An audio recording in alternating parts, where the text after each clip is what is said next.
Good afternoon. Once again, it's both my pleasure and my honor to introduce Carlo Ginzburg and to welcome you all to the last of his Italian Academy lectures this year. Those of you who were present at Carlo's brilliant lecture last week about Piero della Francesca and the relationship between historical proof and the kinds of subjective judgments on which art historical connoisseurship is based may remember that I briefly mentioned his great and moving new collection of essays entitled La lettera uccide. I said I would say something more about it this week, so here goes, briefly I hope.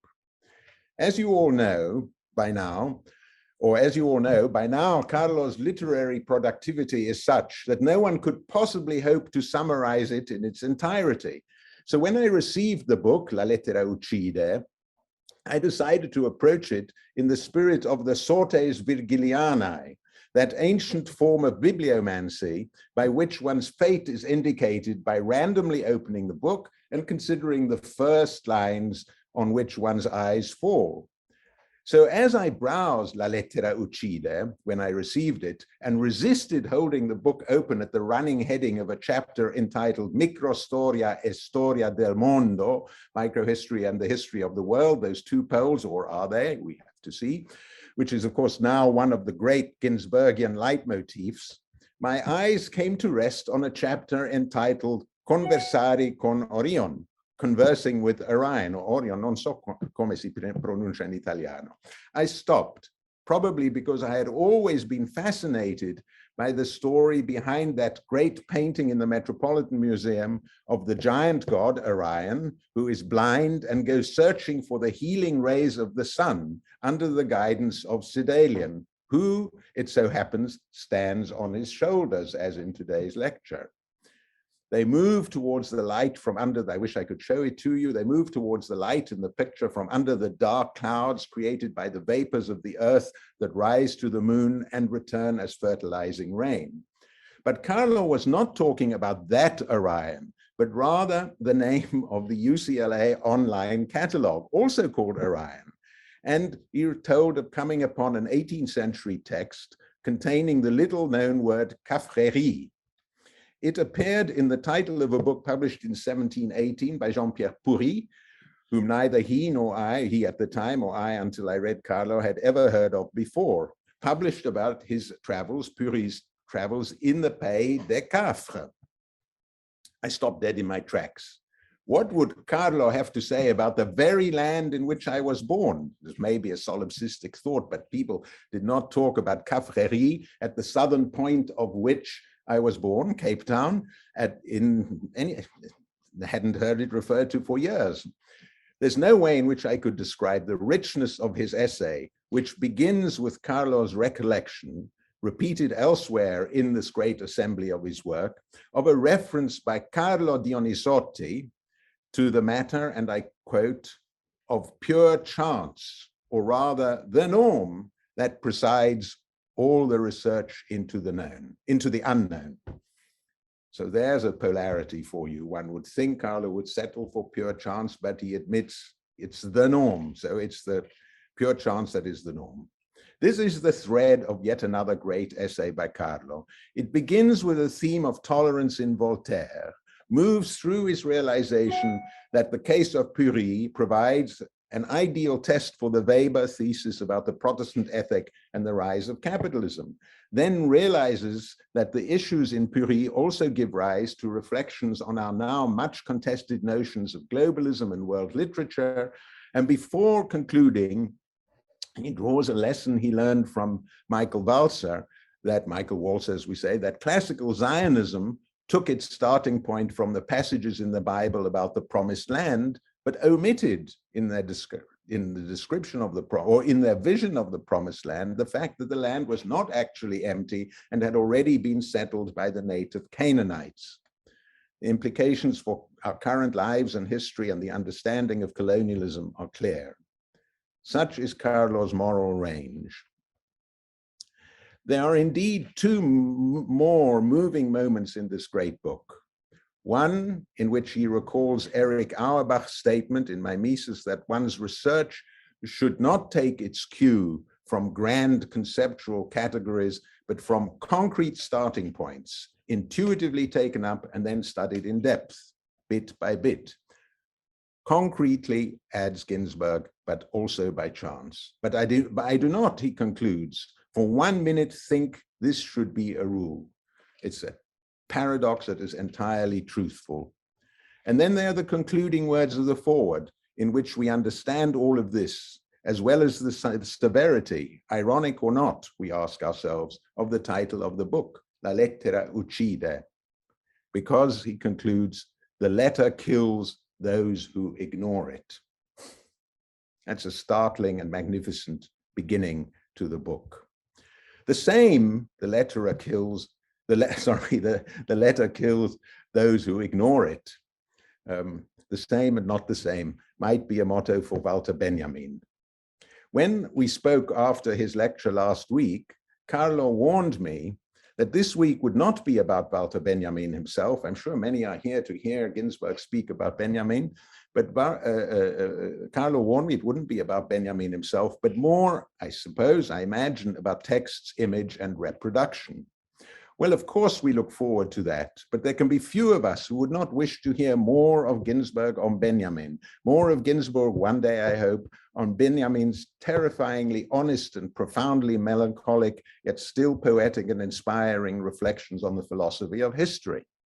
After all, Ginzburg is basically a historian. I think he will allow me to say that, and Benjamin was basically a cultural critic. But of course, the overlaps and overflows are extraordinary. You know, talking of serendipity and the sortes Virgilianae, just this week, I was writing about the problems of empathy and pathos, and of A.B. Warburg's notion of pathos formulae in art, about which Carlo has also written eloquently. I myself have long been investigating the problem of the biological tension or the biological dimensions of responses to images. And Carlo sets out very clearly the question of the tension between historical form and biology in both, or historical morphology and biology in both Warburg and Darwin. I remember once writing a piece in which I wrote about my imagination of a meeting between Warburg and Benjamin, and the terrible story of how Warburg and his friends at their great institute in Hamburg were simply not interested in meeting Benjamin. It's an extraordinary and sad tale. What a remarkable conversation that would have been between Warburg and Benjamin. But we today are better off. Carlo Ginzburg has not resisted Benjamin, but engaged with him as well as anyone could, both implicitly and explicitly. What joy it brings us to have Carlo with us today, to help us imagine even more vividly what a conversation between him and Benjamin would have been about the topic of texts, images, and reproduction. We are eager to hear. Thank you, Carlo, for being with us again.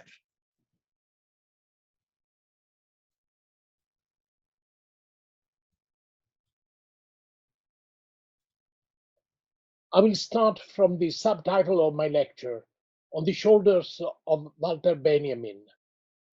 The famous medieval metaphor, dwarfs on the shoulders of giants, is notoriously ambivalent. Undoubtedly, Walter Benjamin is a giant. The experiment I'm going to share with you would have been impossible without his challenging thoughts on the issues mentioned in the title of my lecture. But according to the medieval metaphor, even a dwarf, such as I am, can take advantage of Benjamin's outstanding intellectual stature and perceive something which he apparently missed. I will refrain from imagining how Benjamin would have reacted to the work I'm going to deal with. A tortuous trajectory will hopefully lead me to approach this unfinished project obliquely. Many years ago, I wrote an essay on clues in which I reflected on the distinction between texts, which, in our culture, we regard as reproducible, and images, more precisely, a specific class of images, which we regard as unique. A handwritten or a printed copy of Leopardi's L'Infinito can reproduce the original text available in Leopardi's handwriting. On the contrary, a copy or a reproduction of a painting by Raphael will be, by definition, different from the original. How can we explain this difference? The invention of writing first and the invention of printing later spread, I argued, a notion of text as an invisible entity. Quote, all the elements tied to orality and gesture were thought to be irrelevant to the text. This led to a progressive dematerialization of the text, which was gradually purified at every point of reference related to the senses. Even though a material element is required for a text survival, the text itself is not identified by that element. End of quote. My reference to the invention of writing first and the invention of printing later shows that I regarded the distinction between reproducible texts and non-reproducible images as the outcome of a long historical trajectory. On the contrary, Etienne Gilson, the historian of medieval philosophy, and Nelson Goodman, the philosopher, regarded that distinction as based on an ontological difference. The implications of the divergence between the two approaches will soon emerge. When I advanced the notion of invisible text, quote, purified at every point of reference related to the senses, end of quote, I failed to mention Walter Benjamin's short, extremely dense essay on the mimetic faculty, written in 1933 and published only after its death. At the heart of it, Benjamin put forward the notion of, quote, non-sensus similarity, whose meaning is clarified through language, since the written word, next, in some cases perhaps more vividly than the spoken word, illuminates by the relation of its written form, Schriftbild, to the signified, the nature of non-sensus similarity. In brief, it is non-sensus similarity that establishes the ties not only between what is said and what is meant, but also between what is written and what is meant, and equally between the spoken and the written, end of quote. As well as, I would add, between the written and the written. Is this addition a tautology? No, it is not, since the reproducibility of what is written implies an abstraction, the notion of invisible, non-sensus text. This conclusion is mine, not Benjamin's. If I'm not mistaken, he came close to it. In German, words like written form, Schriftbild, and copy, Nachbild, suggest a contiguity between written word and the image, Bild, based on a sensible element which, through abstraction, turns, as Benjamin argued, into non-sensus similarity. Retrospectively, the essay on the mimetic faculty looks like the generating cell of the essay, The Work of Art in the Age of Mechanical Reproduction, whose first version was written 2 years after. But in this transition, the intricate relationship between word and image disappeared, and a different, more circumscribed approach came to the forefront. A quick comparison between the starting sentences of the two essays is telling enough. Here is the beginning of the essay on the mimetic faculty. Quote, nature produces similarities. One needs only to think of mimicry. The highest capacity for producing similarities, however, is man's. End of quote. now the beginning of the earliest version of the work of art in the age of mechanical reproduction. Quote, Das Kunstwerk ist grundsätzlich immer reproduzierbar gewesen. The work of art has been always fundamentally reproducible. End of quote.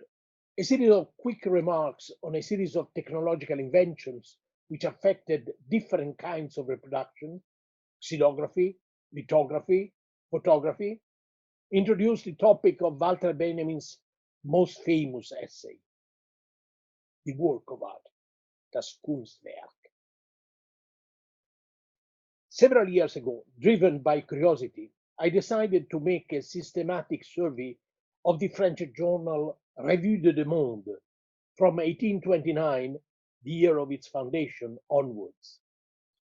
As soon as I began to leaf through the pages of the journal, the earliest title of Benjamin's project came to my mind, Paris, the capital of the 19th century. I felt I was walking in Benjamin's steps, since he repeatedly consulted the Revue de Monde for his arcades project, Passage and Werk. More importantly, even the path I was half-consciously following, the impact of mechanical reproduction on words and images, was related to Benjamin's project as well as, indirectly, to the central themes of his famous essay, Kunstwerk und Aura. One of the convolutes which constitute the Arcades project is devoted to the world exhibitions. In the earliest exposé of the project, written in 1935, the topic was presented in the following terms. Next. World exhibitions glorify the exchange value of the commodity. They create a framework in which its use value recedes into the background. They open a phantasmagoria which a person enters in order to be distracted.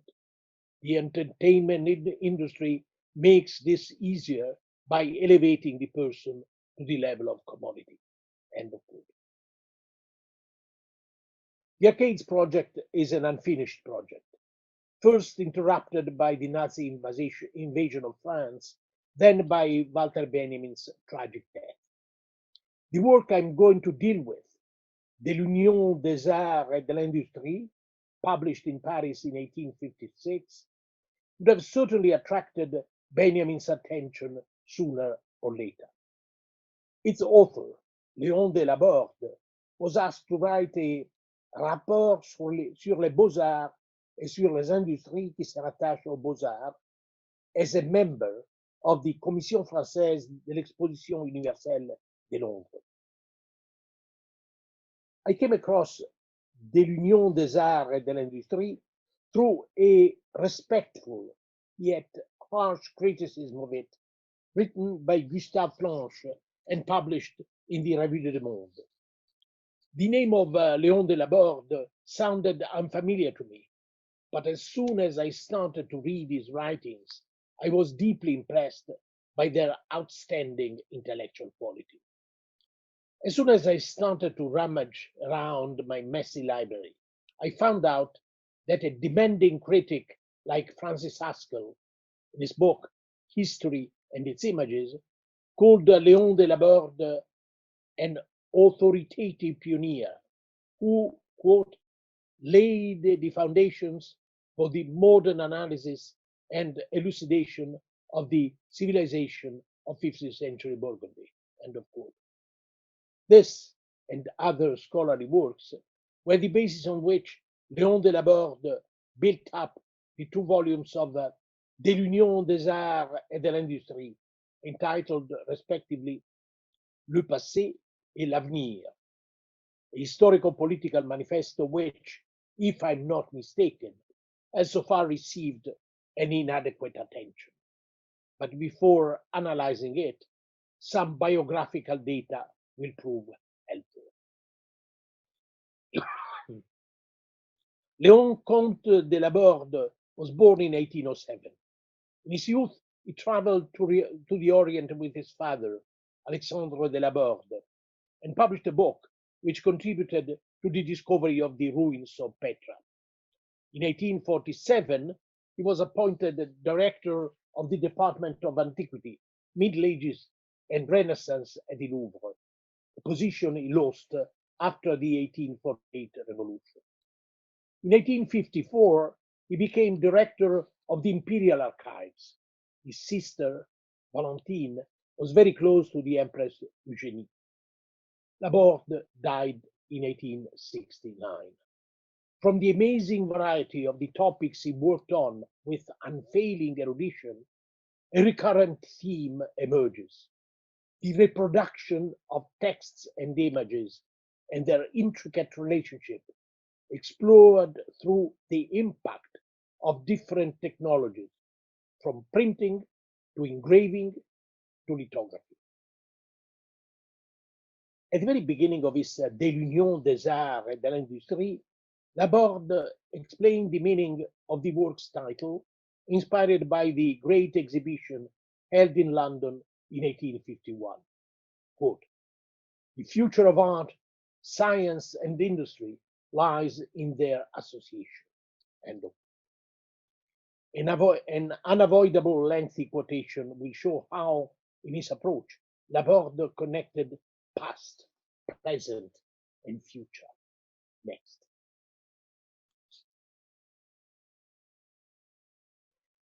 The intelligence of things of taste is no longer an arcane, a holy of holies, where the high priests of impenetrable mysteries stand barricaded.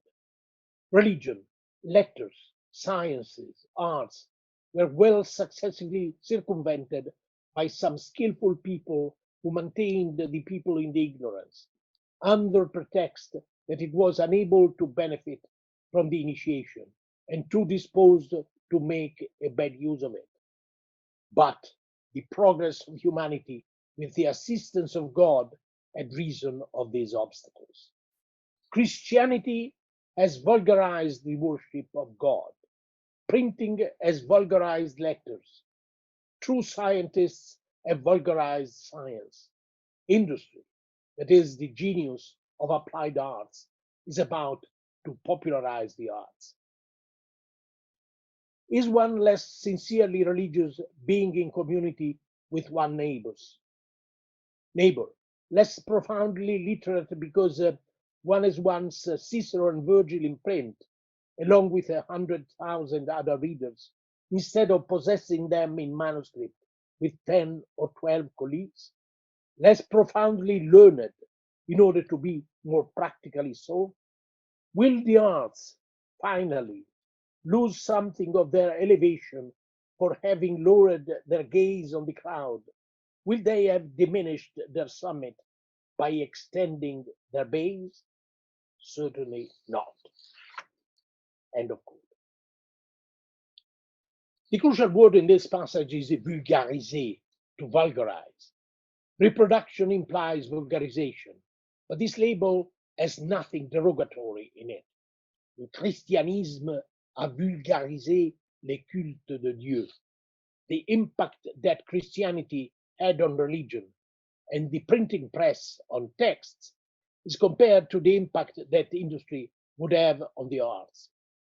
The relationship between Raphael and Marcantonio Raimondi shows that something like this took place in the past. Next. As soon as engraving, a reproductive process admirably used by Albert Dürer, appeared in its expressive, easy, and popular aspect, Raphael attached himself to Marcantonio and trained this pupil to the most perfect understanding of his thought, to the most skillful way of rendering his drawing. End of quote. But something new and on a much larger scale is going to happen. Now Laborde turns himself into a prophet. Next. At the first steps of all the great discoveries, we have seen shrugging shoulders, shaking heads. Yesterday, it was steam and railroads. Today, it is electricity. Tomorrow, it will be aerial locomotion. And so every day sees an idea rise in the face of a mass of objections. The idea pierces the clouds and the fogs. It shines on the whole of humanity, and the short-sighted say to the unbelievers, it must be admitted that it is daylight. It will be the same for the vulgarization of art. End of quote.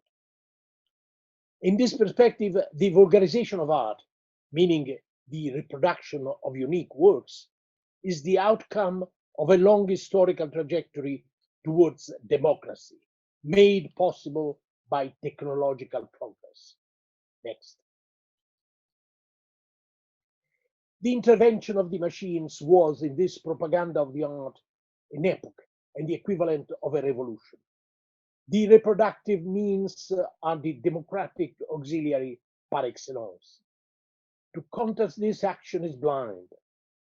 To disdain this influence would be of a fool.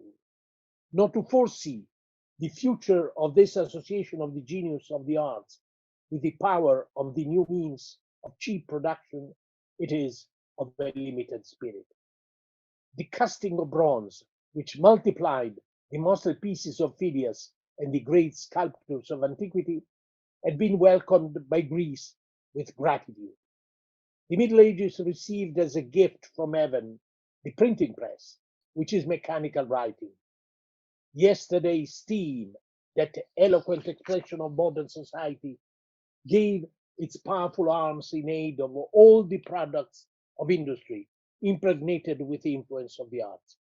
Today, photography, that is mechanical art, brought to an ideal perfection, initiates the world to the beauties of divine and human creations. Combination of all these media spread to the peasant's hut, the skillfully reproduced copy of the unique object of art, and the hand-embroidered cloth which the rich man alone had possessed. End of quote. A skillful reproduction of the unique object of art implies the destruction of uniqueness. Reading De l'Union des Arts et de l'Industrie more than 1 century later, we are bound to conclude that Laborde was aware that the age of the mechanical reproduction of artworks had begun. To present Léon de Laborde as a precursor of Walter Benjamin would be ridiculous. I would try to do something completely different, to set up an imaginary dialogue between Benjamin as an observer and Laborde as an actor, relying upon the categories put forward by Kenneth Pike, ethic and image. If Benjamin would have come across De l'Union des Arts et de l'Industrie, he might have regarded Laborde as a distant, challenging interlocutor. But the relationship between ethic and image inevitably paves the way to a series of Chinese boxes. Today, we look at Benjamin and Laborde as observers and actors at the same time. So far, I've extracted a series of passages from Laborde's De l'Union des Arts et de l'Industrie. How did he come to those conclusions? A rather convoluted trajectory is needed to answer this question. We may start from Laborde's approach to a puzzling phenomenon, the revival of Gothic architecture. Next. It is in the first years of the 19th century that, for the first time since antiquity, and in imitation of the Romans of the decadence, who made counterfeits of the old Greek and Egyptian style, one had the strange idea to remake Gothic. England, the first, was enamored of this fantasy. Although it had not ceased, especially in the provinces, to build in Gothic style, one can say that the movement produced at this time had the character of a reaction. Horace Walpole activated it as a hobby, cheerfully, and without attaching any importance to it. The serious works on Gothic antiquities composed by Englishmen in our Normandy and at home prove that from then on the great and beautiful architecture derived from antiquity no longer satisfied the tastes of the nation, that it needed a diversion, a distraction. Gothic was served to it like a national cracker. End of quote.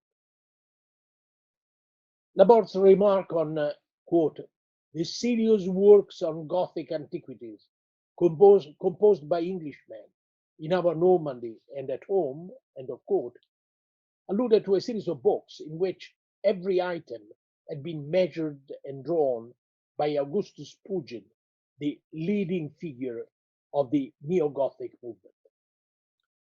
As Kenneth Clark pointed out in commenting upon one of them, specimens of Gothic architecture selected from various ancient edifices in England by Pugin and Williams, published in 1821, quote, the earlier books of specimens bent chiefly on showing the sublime and picturesque effects of Gothic. Pugin's book gave sections of every cusping and geometrical measured drawings of every crocket and finial reproduced. Thenceforward, Walpole's dream of correct Gothic was realizable. End of quote.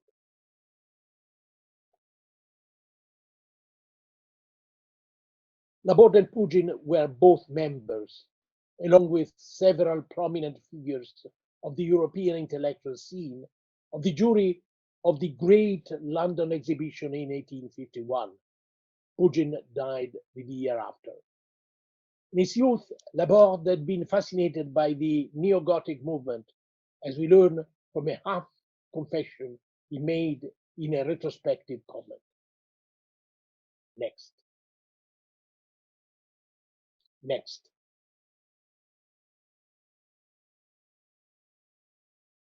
It is useless to tell at length the return and the vogue of the New Gothic.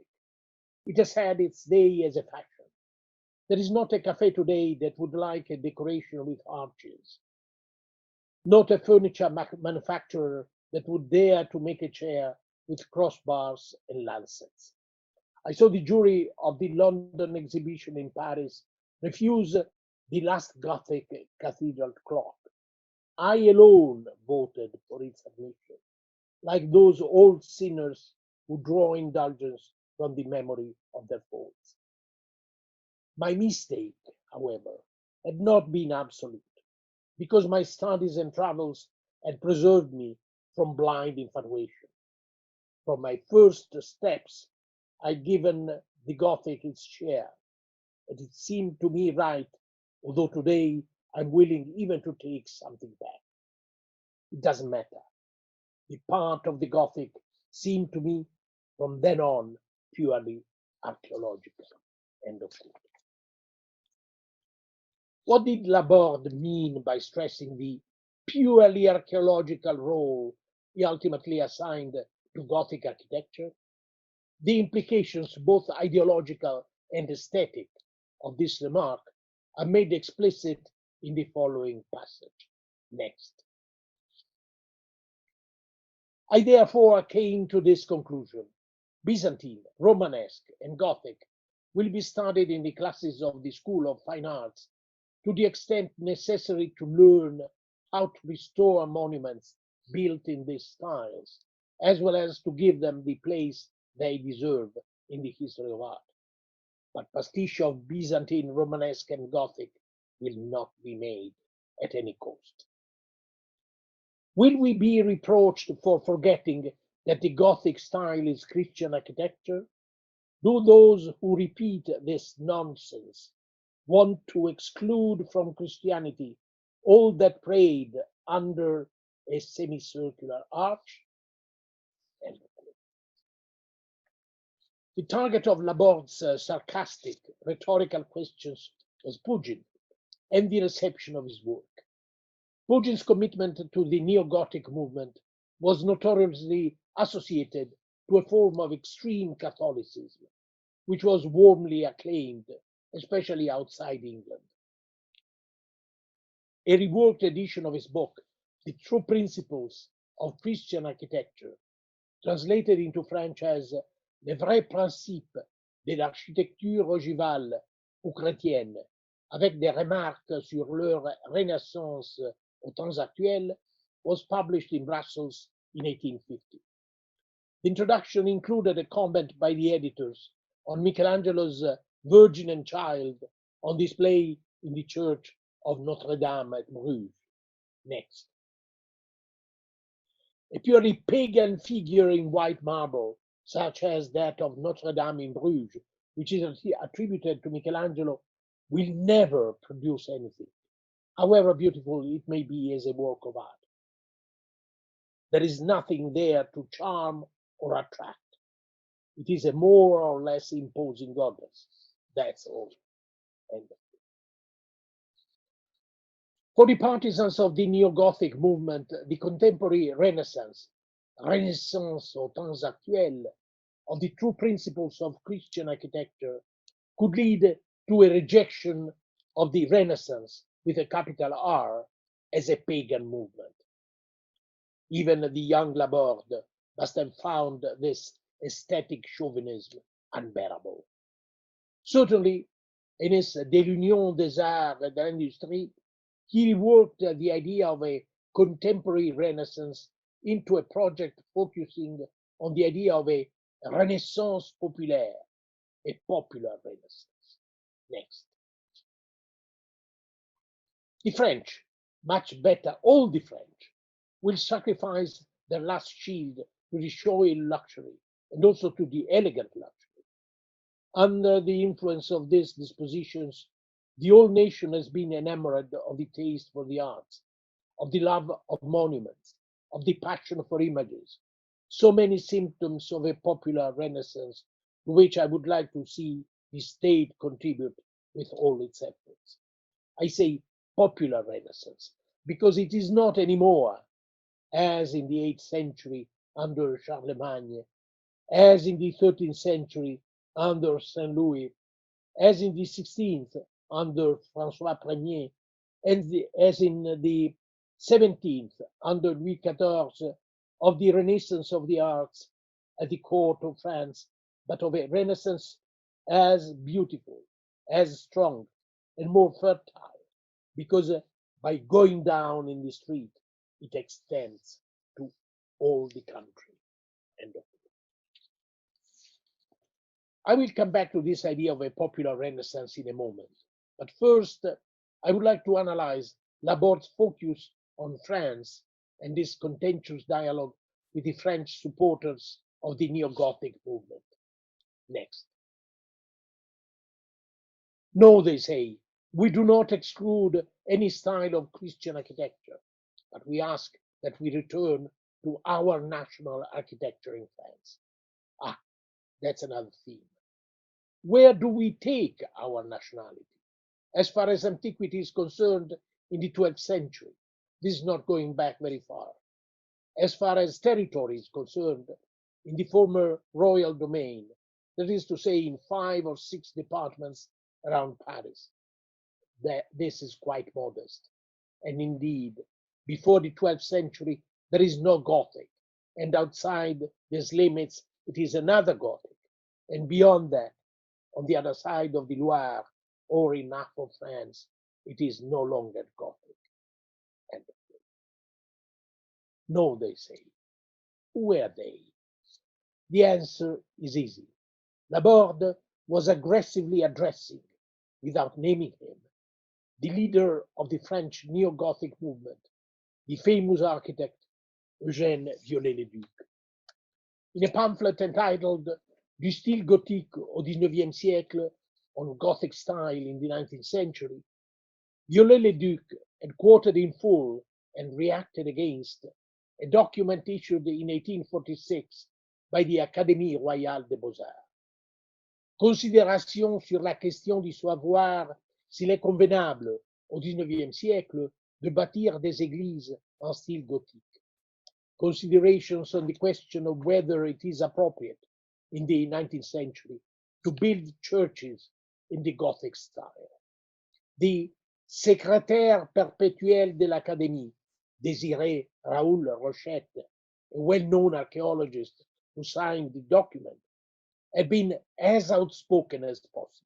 Quote, to revive in our days what has ceased to exist for 4 centuries was absurd.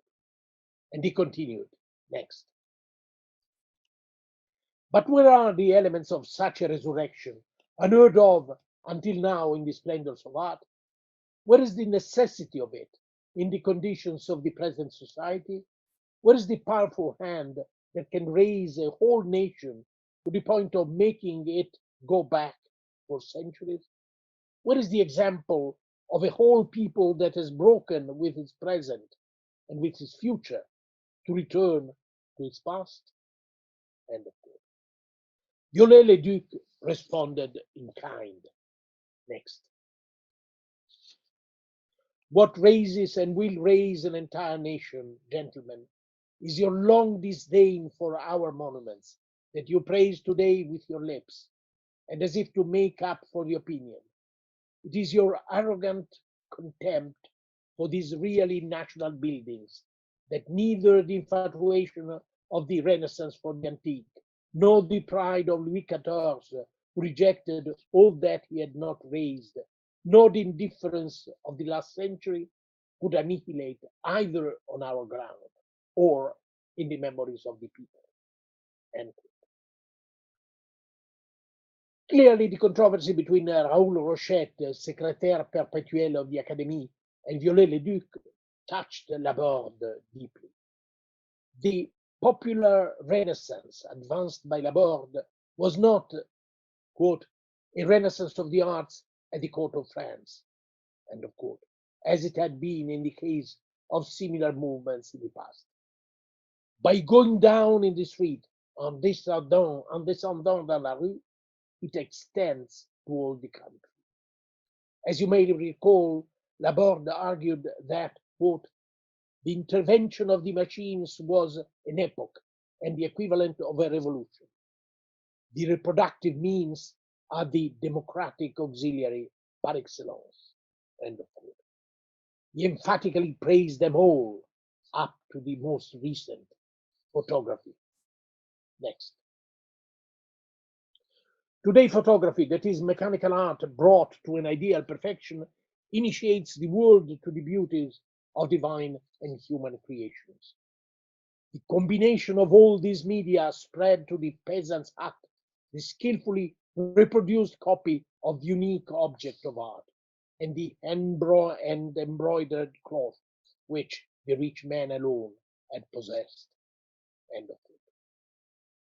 But according to Laborde, the disappearance of unique objects of art due to all the new technologies was part of a large transformation of society.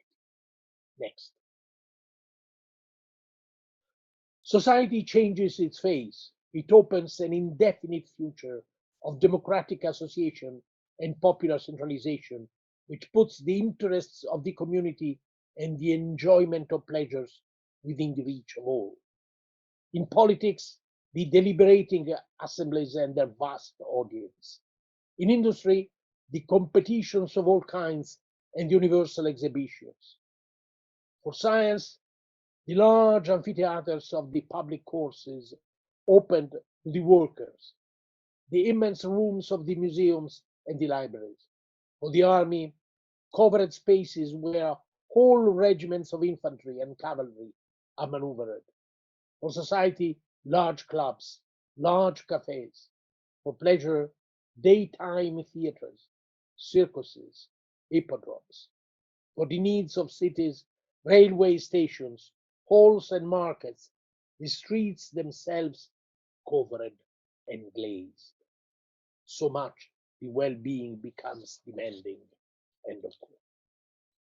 Everything changes, including the streets themselves, covered and glazed, les rues elles-mêmes couvertes et vitrées. Laborde's Paris is already, in a sense, Walter Benjamin's Paris, displaying its passage. The absence of references to Laborde de l'Union des Arts et de l'Industrie in the notes assembled for the Passagenwerk is partially filled by a series of remarks on the Flemish painter Antoine Wirth, the target of some scornful remarks by Baudelaire, duly mentioned by Benjamin, who identified him as an example of, quote, the confrontation between art and technology, end of quote.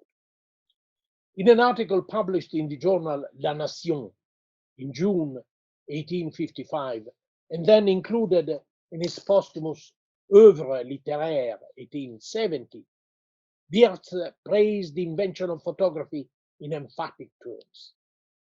Benjamin quoted a long passage from his article, introducing it as a prophecy from the year 1855.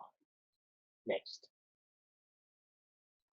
Only a few years ago, there was born unto us a machine that has since become the glory of our age, and that day after day amazes the mind and startles the eye. This machine, a century hence, will be the brush, the palette, the colors, the craft, the practice, the patience, the glance, the touch, the paste, the glaze, the trick, the relief, the finish, the rendering. A century hence, there will be no more bricklayers of painting. There will be only architects, painters in the full sense of the word. And are we really to imagine that the daguerreotype has murdered art? No, it kills the word of patience, but it does homage to the work of thought.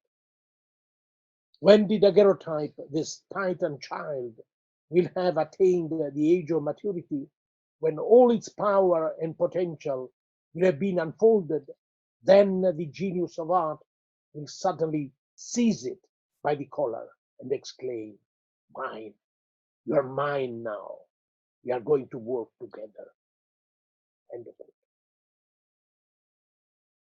Wirth's article and de l'Union des Arts et de l'Industrie were published nearly simultaneously, the former in June 1855, the latter in 1856. Laborde must have read Wirth's article while he was correcting the proofs of his two-volume work, 1,000 pages long. Undoubtedly, the relationship between photography and painting had been in the air for several decades. What was missing in Wirth's enthusiastic praise of photography was the political dimension of reproduction as a general phenomenon, pointing, as Laborde stressed, at, quote, an indefinite future of democratic association and popular centralization, end of quote. Behind those vague words, Benjamin would have recognized the Second Empire distortion of democracy based on plebiscites. But when we read Laborde's remark, quote, the reproductive means are the democratic auxiliary par excellence, we inevitably recall another book, which Benjamin never mentioned, Maurice Joly's Dialogues en fer entre Machiavel et Montesquieu, Dialogue in Hell between Machiavelli and Montesquieu, published anonymously in Brussels in 1864, and then notoriously plagiarized by the protocols of the Elders of Zion.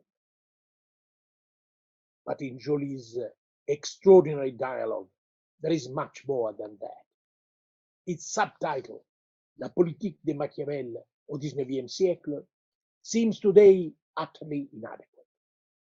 Throughout the 20th century, Joly's Machiavel has been read as a prophet of contemporary dictatorships. His bitter, sarcastic, paradoxical voice remains, for a reader of the new millennium, profoundly disturbing.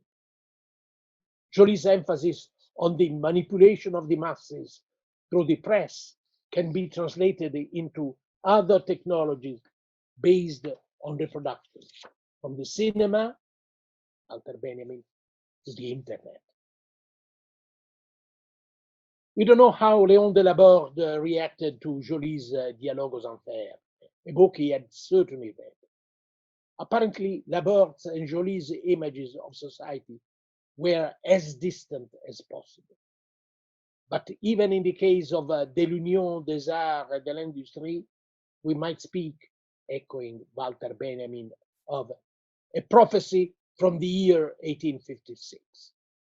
Laborde's Renaissance populaire, meaning, quote, an indefinite future of democratic association and popular centralization, end of quote, was based on the multiplication of objects of all kinds generated by the new technologies.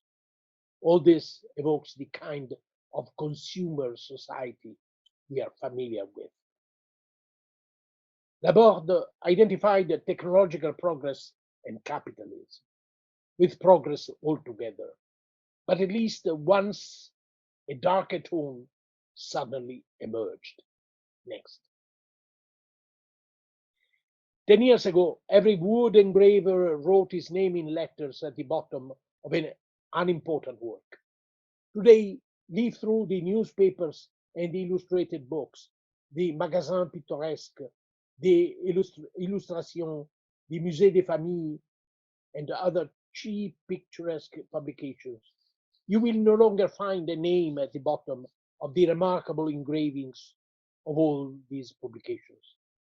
Wood engraving is still an art, but everyone feels that an interpretation, even a perfect one, a facsimile, even an exact one of another's work, is no more meritorious than copying a letter well, and the Ministries forwarder does not put his name at the bottom of his copy.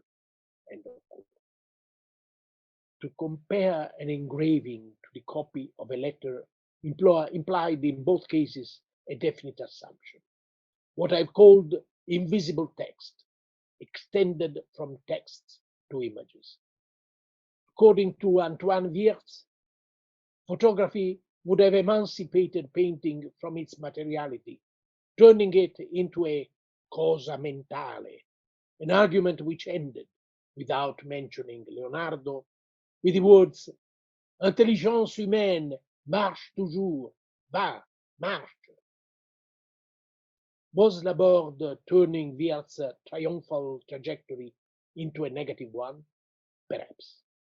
In any case, it is tempting to connect Laborde's prophecy from the year 1856, which Benjamin apparently had never read, to his devaluation of the aura. The uniqueness of images is being threatened more and more. Is this fragility irreversible? Nobody knows. Thank you.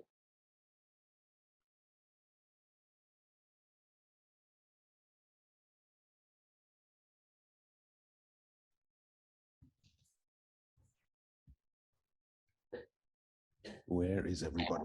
Carlo, where am I? Carlo, thank you so much for this amazing lecture, this lecture on the genealogy, the unknown genealogy of the work of art in the age of mechanical reproduction.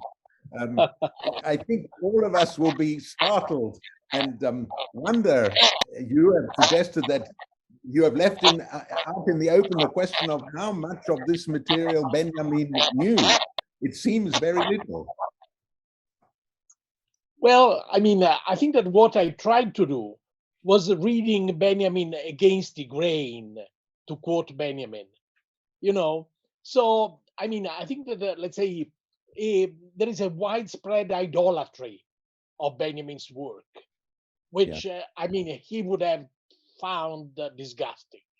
And I think that I learned so much from him that I tried to let's say see whether it's possible to look at his unfinished project in a wider context. And so there was first, my encounter with Laborde's work.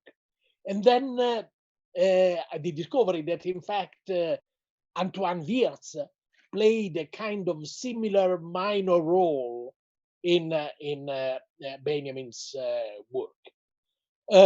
So I think I would make a distinction between the Passagenwerk project which is unfinished, and we can only make guesses and speculations Right. about it.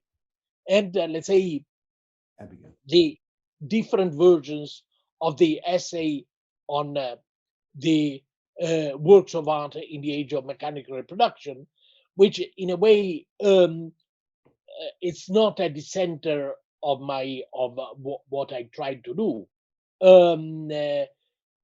Although at the end I asked a question, a kind of perplexed question about, let's say, the conclusions of Benjamin's essay, because I mean there are several versions, as everybody knows, and on the one hand, I mean he says quotes Marinetti, and he said I mean according to fascism there is this aestheticization of politics, war as the outcome of it, and then on the other hand there is communism and the politicization of art.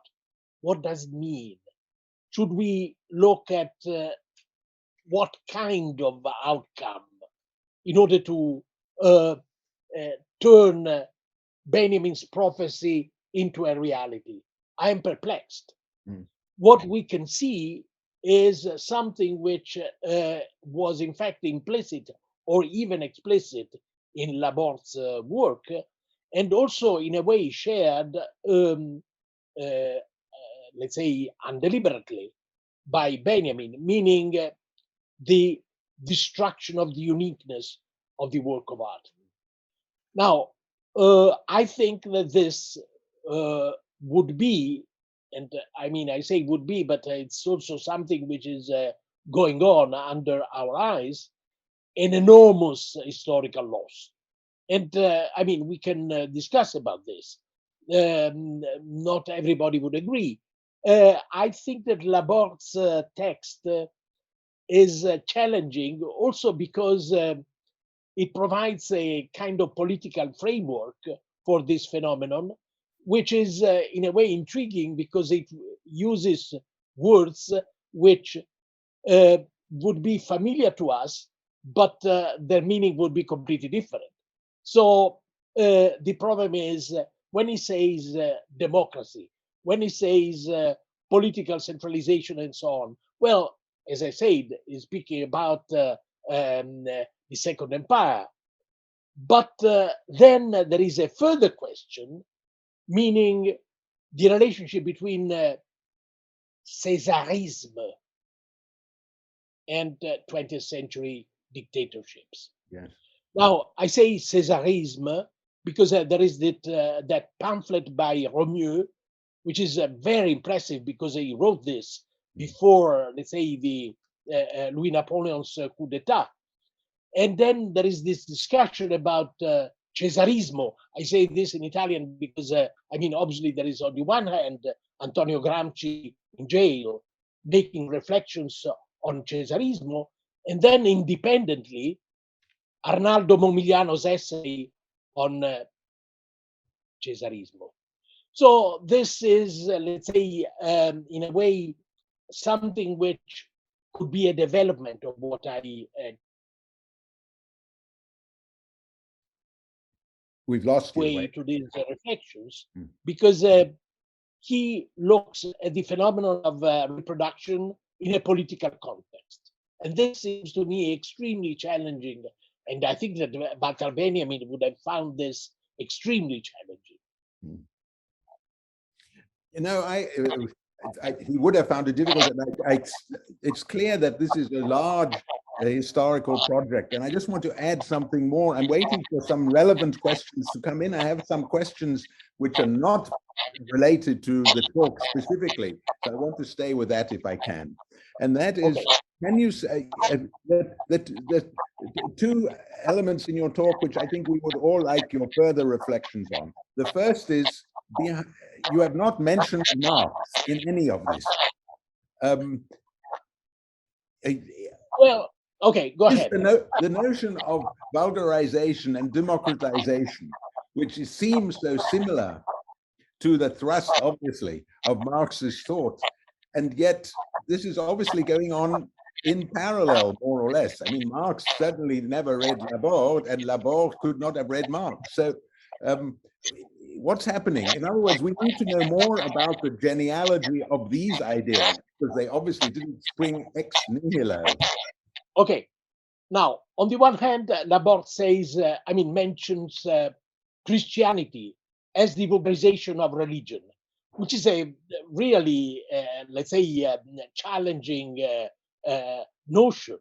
Because he said vulgariser, so in a way it's a challenge to, let's say, a faithful Christian.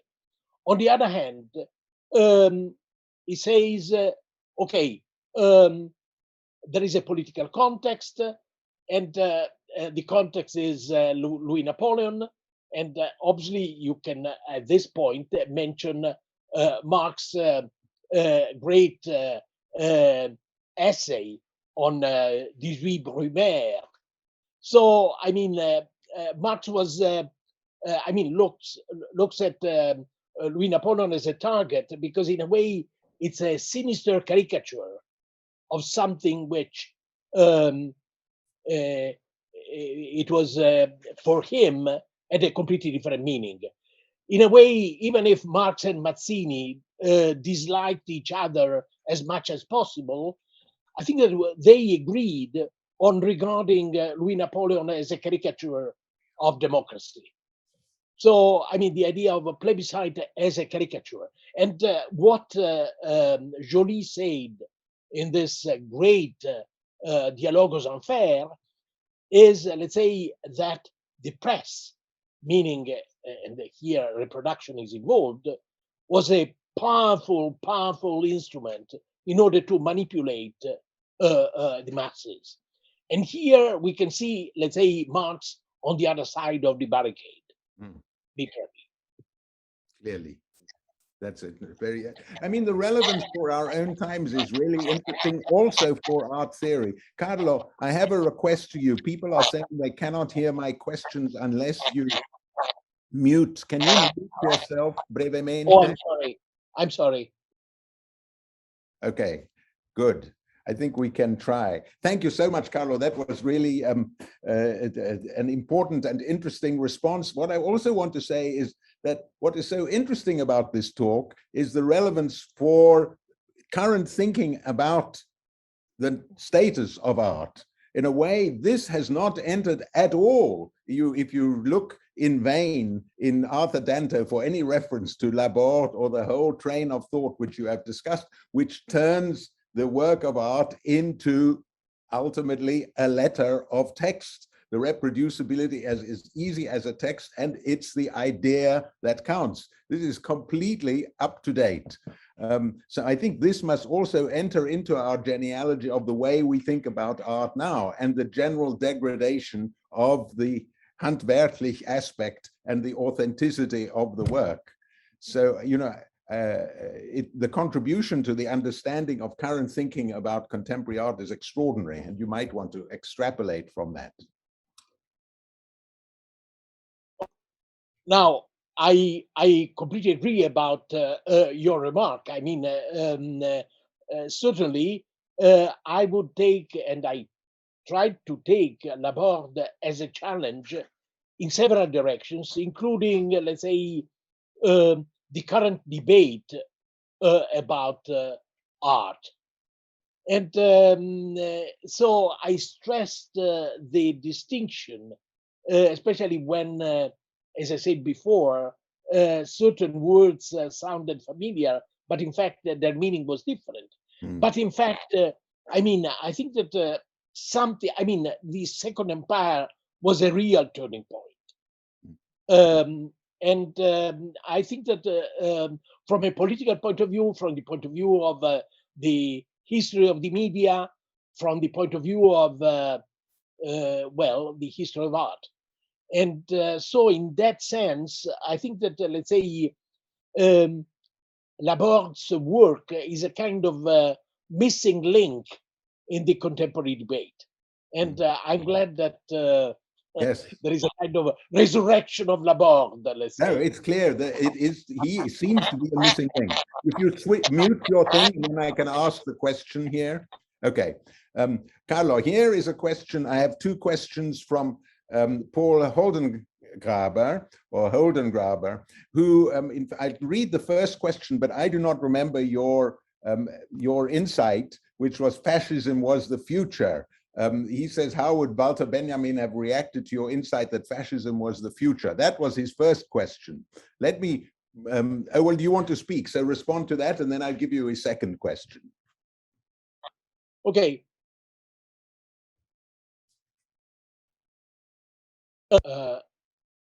My friend Paul Holdengraber recalls an interview which I gave years ago, in which I said, but that was really many years ago, saying, but fascism has a future. And I mean, that was obviously a very bitter remark. And I must say that, I mean, until a specific moment in time, I always refrained from using fascism outside its specific context.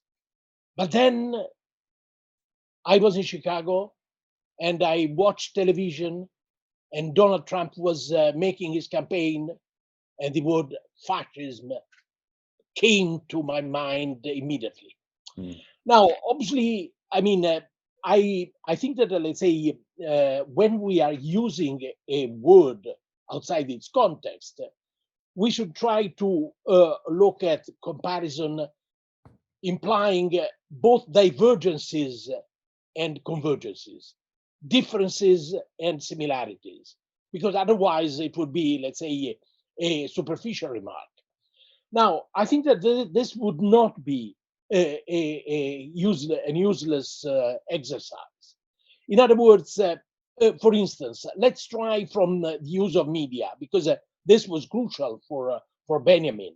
I mean, I remember that when I first saw Leni Riefenstahl's movie, Triumph of Will, I was deeply shocked, because by the way in which she, in extremely clever way, turned the let's say visual devices used by Eisenstein into a completely different, opposite political message. Now, I think that there is something to be said about this. In other words, how media can be, let's say, reused and distorted and, let's say, reworked in a completely different direction. Media, different media. So in that sense, I mean, I think that, let's say, there is both continuity and discontinuity, but a comparison with fascism would not be absurd when we are talking about the use of media today. And then there is another element which again can be used in a, I would say, potentially serious comparison, meaning the use of external enemies, either fictitious or real. I think this is absolutely crucial in the political strategy of fascism. And I think that this kind of strategy is still with us. Clearly, let me move on. I mean, I'm going to mute your microphone. Thank you. That's clearly the case. I'm going to go on to Holdengraber's second question, which is more directly related to your talk, as far as I can see. And he says, he refers to the remark in the great essay, The Storyteller, where Benjamin quotes Paul Valéry, saying, man no longer works at what cannot be abbreviated. How does this connect to the work of art in the age of technical reproduction, and what is your sense of the importance you feel about slow reading and philology as what might save us from propaganda? Well, it would, I'm going to comment on that, would obviously save us from propaganda, but you have to get people to read slowly first. But anyway, go on, Carlo. First of all, I would say there is an argument which I tried to develop in a few essays, meaning that there is a non-obvious use of internet, which can combine, let's say, the extreme speed of internet and slow reading. Slow reading was the definition of philology given by Friedrich Nietzsche, a former philologist becoming a philosopher. Now, I think that I insisted on the possibility of combining those two speeds, but I also insisted on the fact that it's impossible to learn this kind of sophisticated use of internet from internet. We need human mediators. Yes. We need teachers, starting from, let's say, elementary schools. I think that, let's say, this is extremely important, because otherwise everybody would be victim of the vulgar use of internet, and we will be the victims of fake news at every minute. So I also argued that philology, meaning kind of electronic philology, should be the only weapon against fake news. In a way, my model is Lorenzo Valla. So the denunciation of the so-called donation of Constantine as a forgery. And I think that if we renounce to this kind of instruments, we are lost forever. No, I completely agree. And if ever there was a justification for our role as pedagogues, I think here it is. I mean, we have been given our missions for the future. So I think probably on that note we can end. We have a task before us to learn to deal with both these things, to learn to contemplate, to learn to read slowly, and also to take the time and use the relevant technologies to distinguish between news and fake news, if you like. I think it would be unfair if I didn't give a chance to Ian Overton, who sent a question that, of course, all of us would like to know. I don't think you can work it into this particular talk, but he wants you to comment, if you can. I don't know whether you will succeed, Carlo, on this. He is asking, what can we gain from the vision of the Angelus Novus and his terrible vision of the past, wreckage upon wreckage? Can the historian see, like the angel, unflinchingly into the past? And if so, how does microhistory enable us to empathize with the angel? Well, I could partly answer this. I don't think we're supposed to empathize with the angel. No. Okay. So first of all, I would like to listen at your answer. Oh, at my answer. No, what I was saying was that he ended his question with another one, which was, can the historian see, like the angel, unflinchingly into the past? And if so, how does microhistory enable us to empathize with the angel? Well, what I was going to say was that the one thing that Benjamin was critical of was the notion of empathy, and he would not have been interested in empathy with the angel at all. So that was my comment. Perfect. So I completely agree with you. In other words, I think that empathy is a very dangerous notion. Yeah. And I used to oppose philology to empathy. So there is a false identification, which is deceptive on the one hand. On the other hand, distance. And in fact, I also reflected on estrangement as a device, which is not only a literary device. I think that, let's say, to look at reality as something opaque can be the first step towards a deeper understanding of reality. So this is just the opposite of empathy. Exactly, and I think the angel represents reality, which shows where it goes before. Is destruction of the past and the explosions that will lead to the triumph of the victor. And he says quite specifically, we should stop having, Benjamin, as we know, says we should stop having empathy for the victors. We cannot have empathy for the victors. So the angel, of course, is not a victor, but empathy does not enter into the use of this image by Walter Benjamin at all. And I think, you know, the wreckage upon wreckage is something that we are supposed to deal with, not to try to understand it. It's incomprehensible. The wreckage is incomprehensible. That's the problem with this, with the image of the angel in Benjamin. I'm sure of that. So there's no sense of triumph there, except the wreckage of triumph. So, but Carlo, thank you so much for another brilliant lecture, for giving us another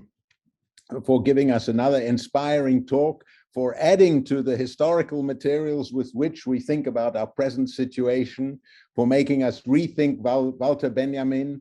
And you are going to have to give us more continuations of these wonderful talks. May you and everybody else present have a safe and thoughtful and pleasant summer that detracts from the bad news, the wars, and gives us some time for reflection and, if you like, some from slow philology. So thank you very, very much, Carlo. We look forward to seeing you again. Thank you all. David, thank you very much. I mean, I'm so grateful for this possibility of, let's say, engaging a dialogue with you and other listeners. And I'm very grateful to all of you. Thank you. Thank you.